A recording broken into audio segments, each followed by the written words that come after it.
File d'attente pour avoir une seule bassine d'eau potable. Nous sommes à Sapli, village à une trentaine de kilomètres de Bondoukou. Les femmes de ce village, dans cette quête d'eau, en viennent quelquefois au mai avant de repartir à la maison pour certaines avec une cuvette d'eau et même rien pour d'autres. Un calvaire devenu quotidien pour les femmes de Sapli. Pour trouver l'eau ici, on a trop de problèmes.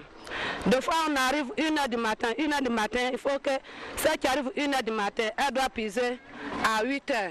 On est beaucoup, mais c'est une seule pompe qui est dans notre village là. Donc on souffre. Si on n'a pas fait rien, on ne peut pas avoir une cuvette pour aller à la maison.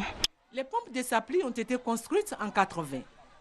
Aujourd'hui devenues vétustes, elles tombent régulièrement en panne. Et aussi, avec l'accroissement de la population, les pompes n'arrivent plus à combler les besoins quotidiens en eau potable. Les femmes sont obligées d'aller puiser de l'eau dans les puits ou dans un marigot situé à plus de 2 km du village.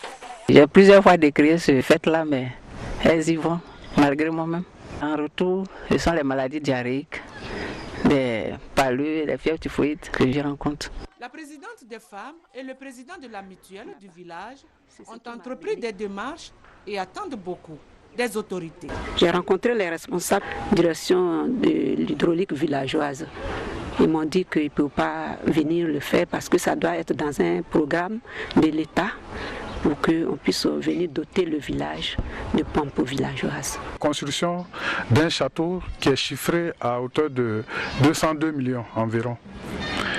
Depuis 2009, les techniciens sont venus, ils ont même trouvé le site où le château doit être construit. Jusqu'à présent, malheureusement, nous attendons. Les 6 000 habitants de Sapli devront prendre leur mal en patience, le temps que le village soit doté en château d'eau.